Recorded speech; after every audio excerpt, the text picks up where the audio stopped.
Persévérer dans l'amour fraternel, n'oubliez pas l'hospitalité, car en l'exerçant, quelques-uns ont logé des anges sans le savoir. C'est avec cette belle recommandation de l'apôtre Paul aux Hébreux, en son chapitre 13 et versets 1 et 2, que je vous retrouve pour cette nouvelle édition de l'information sur Espérance TV. Au sommaire, l'hôpital méthodiste de Dabo améliore la qualité de ses services. Cet établissement sanitaire de référence vient de se doter d'un tout nouveau scanner de pointe estimé à plus de 267 millions de francs CFA. Nous en parlerons dans cette édition.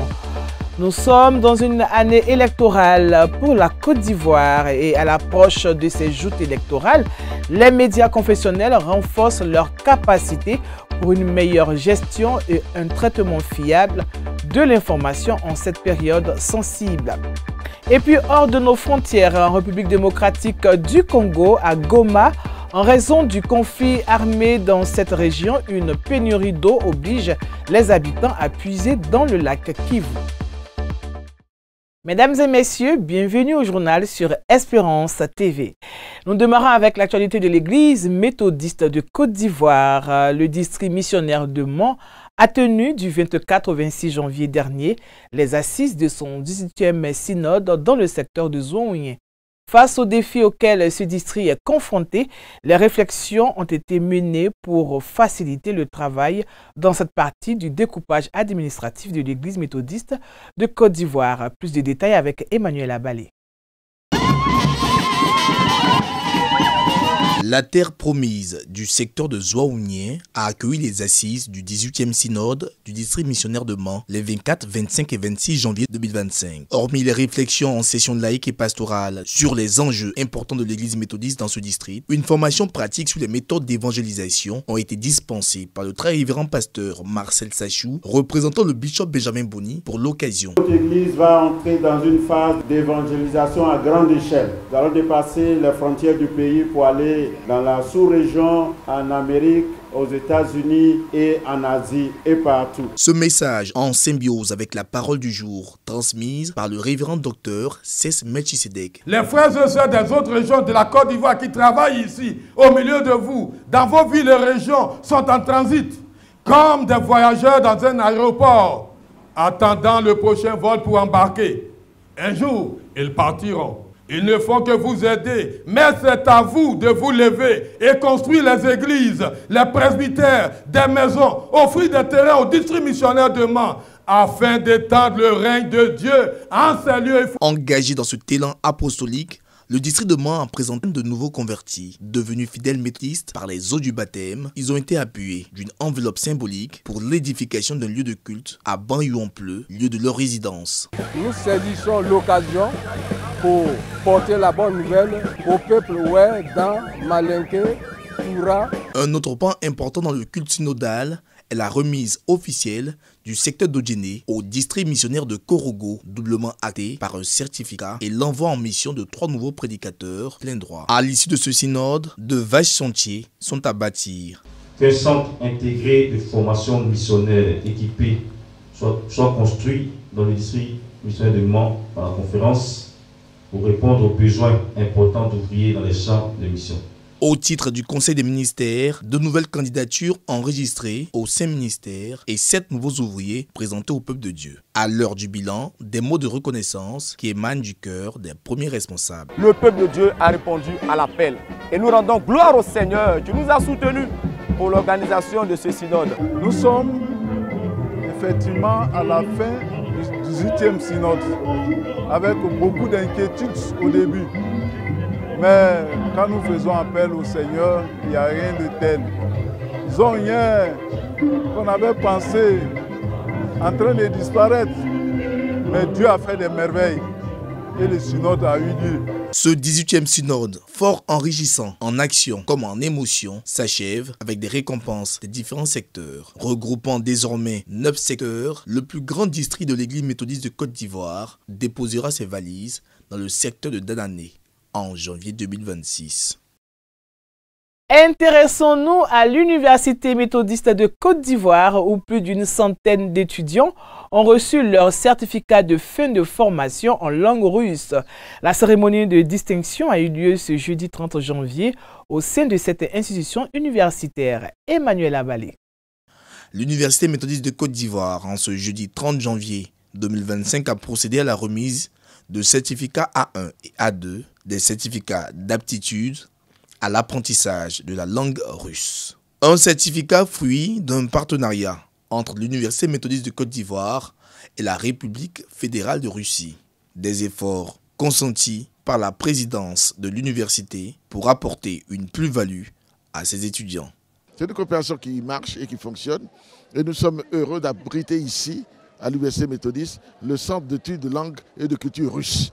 Il y aura une autre vague d'enseignants qui vont certainement venir en mars et en avril pour continuer à donner des cours ici à l'Université méthodiste de Côte d'Ivoire. Les étudiants qui ont obtenu le certificat A1 et A2 ont plus de possibilités d'aller en Russie parce qu'il y a des tests qui sont organisés par l'ambassade et cela va jouer en leur faveur pour qu'ils puissent intégrer des universités en Russie. Les mots de Mme Tatiana Rakitina, présidente de l'Association des russophones en Côte d'Ivoire, et de Mme Repina Alevtina, représentante du recteur de l'université pédagogique de Yaroslav en Russie, ont rejoint ceux du premier secrétaire de l'ambassade de Russie en Côte d'Ivoire, M. Maxime Dobrodkotov, pour saluer l'UMESI pour la part belle faite à la Russie à travers cette collaboration qui dure maintenant 3 ans. Le meilleur qui marche, c'est avec l'université méthodiste. Donc l'équipe est très énergique, les gens sont très accueillants, sont très compétents d'ailleurs, et avec le désir de développer de nouvelles coopérations pour montrer aux gens qu'il y a d'autres pays intéressants qui ont leurs compétences, leur niveau d'études très élevé, et comme ça laisser le choix aux Ivoiriens de faire leur destin. Pour avoir assimilé la langue russe au cours de cette année académique, durant une période de 1 à 3 mois, ces récipiendaires sont satisfaits de l'honneur qui leur est fait en cette cérémonie. Pour la cérémonie, je dirais que ça s'est bien passé. Vu que ce certificat-là est international et c'est un laissez-passer dans toute la Russie, c'est sûr qu'on envisage à aller bien sûr se perfectionner en Russie et puis trouver d'autres opportunités de travail vu les relations internationales qu'on entretient avec leurs universités partenaires. Moi, j'ai eu l'honneur d'avoir le certificat niveau A2. C'était une belle cérémonie, tout s'est bien passé. Engagé dans cette lancée de faire de ses étudiants l'élite académique des prochaines décennies, de par son prestige et la qualité de sa formation, l'Université méthodiste de Côte d'Ivoire se positionne au fil des ans dans les rangs des meilleures universités de la sous-région. Restons dans cette même veine, cette fois avec les médias confessionnels qui sont formés à la gestion de l'information à l'approche des prochaines échéances électorales. C'était au cours d'un atelier de renforcement de capacités organisé cette semaine au bénéfice des journalistes de l'Union des médias confessionnels de Côte d'Ivoire. Des précisions avec Esther Palais. Le mercredi 29 janvier 2025, à l'auditorium de la mosquée Salam du Plateau, les journalistes professionnels et professionnels de la communication des médias religieux étaient en atelier de formation autour du thème « Gestion de l'information en période électorale ». Une initiative de l'UMCCI, l'Union des médias confessionnels de Côte d'Ivoire, qui vise à renforcer les capacités des acteurs des médias dans le traitement de l'information, surtout en cette année électorale pour la Côte d'Ivoire. Nous avons trouvé nécessaire d'apprêter nos rédactions et nos organes, n'est-ce pas, à avoir les outils nécessaires pour gérer la période électorale en termes d'information juste, vraie et constructive. Et ce sera notre contribution, n'est-ce pas, à l'apaisement du climat social.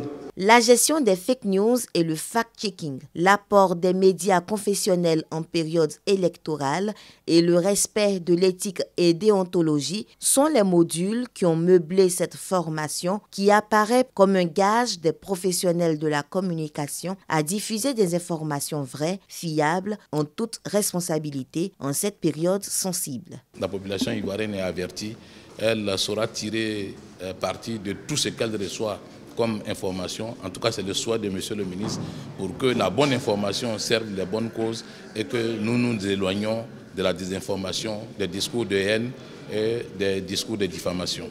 Pour les guides religieux, cette action des médias confessionnels vient à point nommé puisqu'elle s'inscrit dans la volonté des communautés religieuses de faire de la promotion de la paix une œuvre salutaire. Nous avons le devoir d'être des artisans de paix.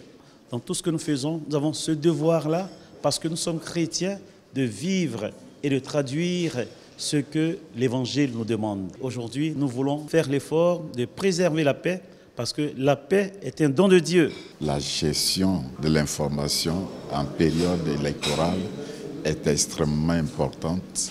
Le bishop tient à cela, parce que nous devons promouvoir la paix.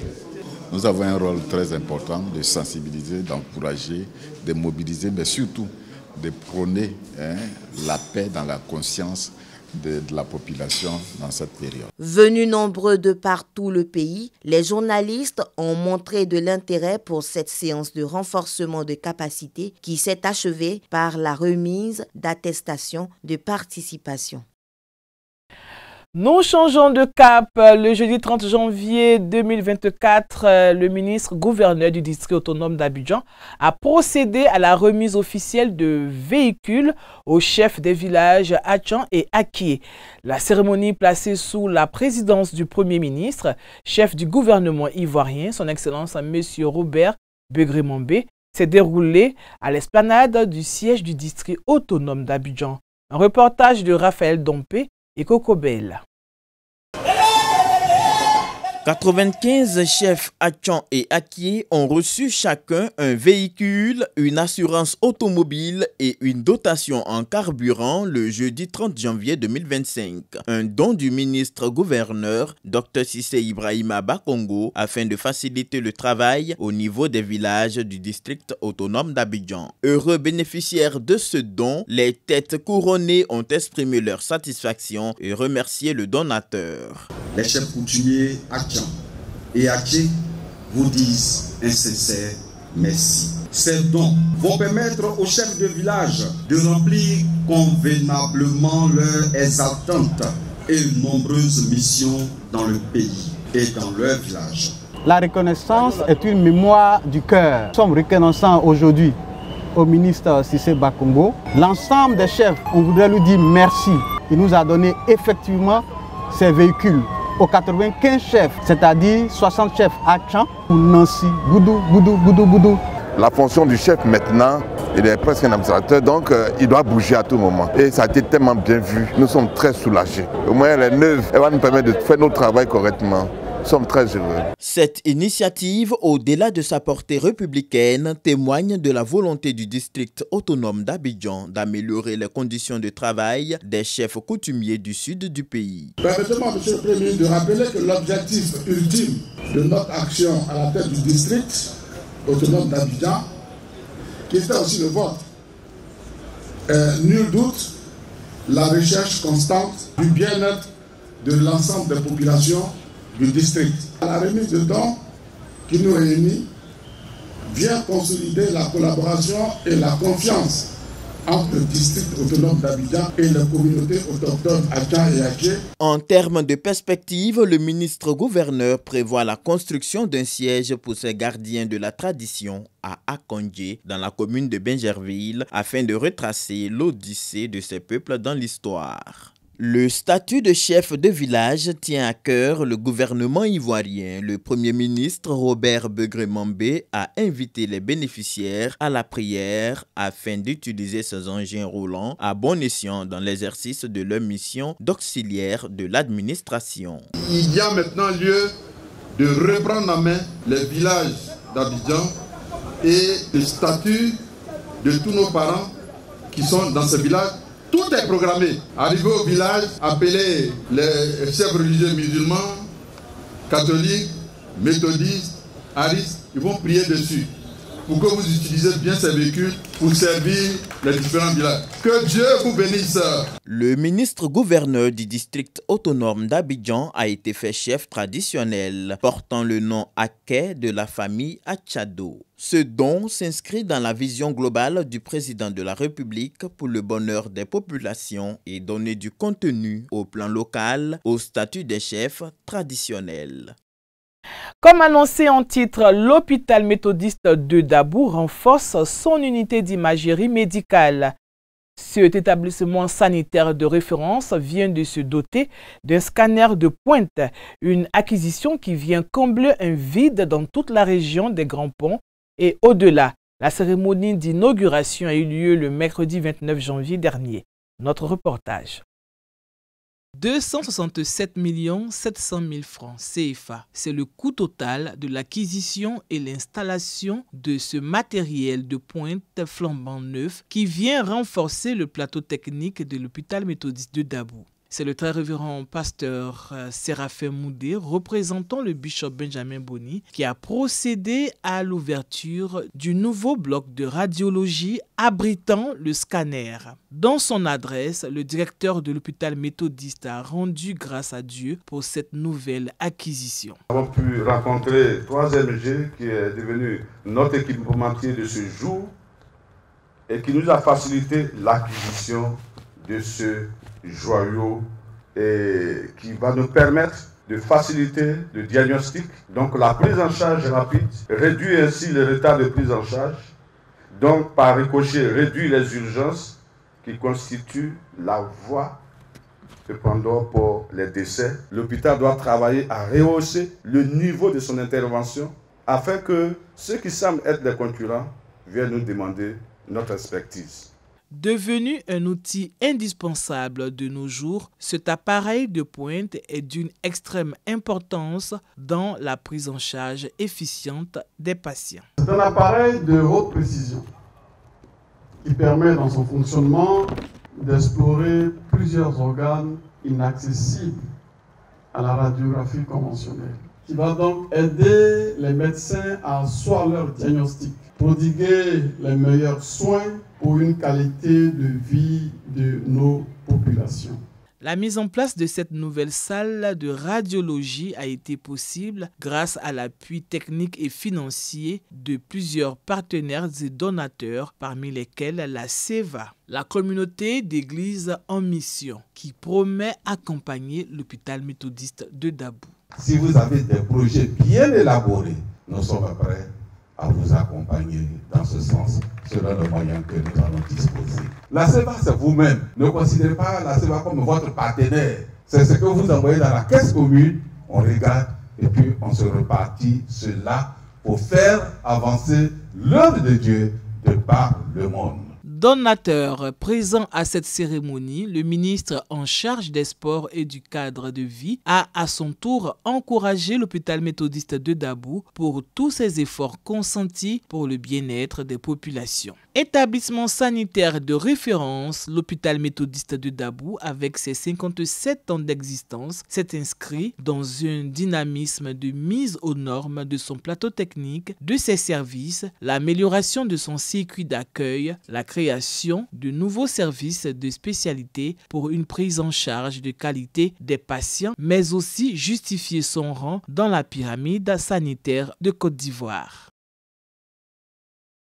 Dans l'actualité internationale, en République démocratique du Congo, à Goma, en raison du conflit qui ravage la région, la pénurie d'eau oblige les habitants à puiser dans le lac Kivu, faute d'approvisionnement. Les images.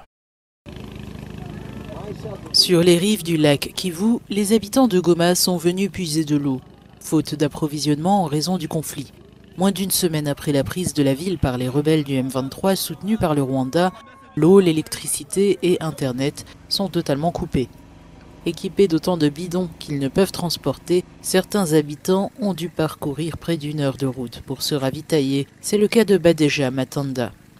Nous sommes venus de Kilijiwe pour puiser de l'eau ici, au lac. De là-bas jusqu'ici en moto, il faut compter 1 heure. Nous voulons que la guerre se termine pour que nous puissions reprendre une vie normale. Nous ne pourrons pas nous en sortir si nous venons ici tous les jours. Dans cette ville assiégée, l'urgence humanitaire grandit.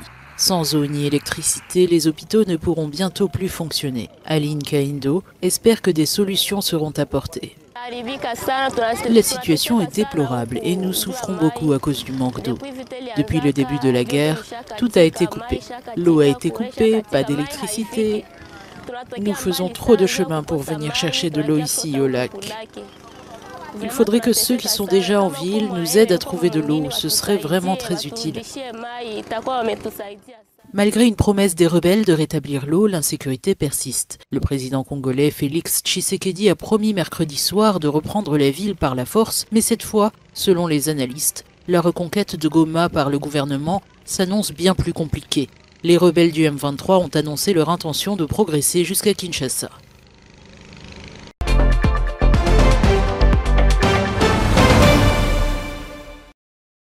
Et nous terminons par la rubrique Flashback qui s'intéresse aujourd'hui aux dons du Conseil Église et Société de la communauté Canaan de Cocody-Angré en faveur des veuves des pasteurs.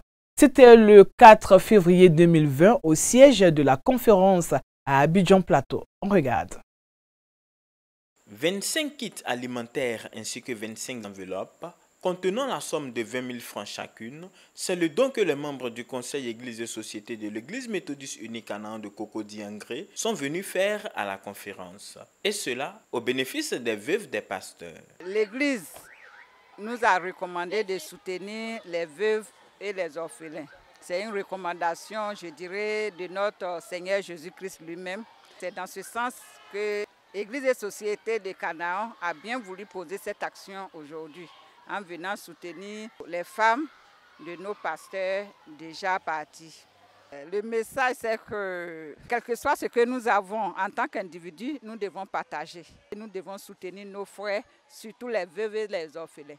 Cette délégation y a été conduite par le révérend pasteur William Zoukouan, pasteur en charge de la communauté de Canaan de Cocody-Angré. C'est le très révérend pasteur Gabriel Bassé, chargé du social au sein de l'Église méthodiste unique Côte d'Ivoire, qui a réceptionné ce don au nom du bishop Benjamin Boni. Notre souci premier, c'est d'aider les veuves à se prendre en charge. On essaie plus ou moins d'ouvrir des comptes même pour les veuves, pour les aider, pour qu'elles-mêmes comprennent qu'on ne va pas toujours attendre de l'extérieur, quelle que soit la situation qu'elles vivent, il faut qu'elles-mêmes fassent quelque chose pour subvenir aux besoins des enfants et de leur propre personne. Je suis heureux de ce que la communauté de Canaan-Angré nous aide à accompagner les veuves. La cérémonie s'est déroulée le 4 février 2020 au siège de la conférence. Cette action de haute portée sociale de l'Église méthodiste unique Canaan de Cocody-Angré, faut-il le rappeler, s'inscrit dans le cadre du thème « Donnez-leur vous-même à manger », tiré de Matthieu 14, verset 16. C'est un thème qui, depuis 2 ans, régit la marche de l'Église.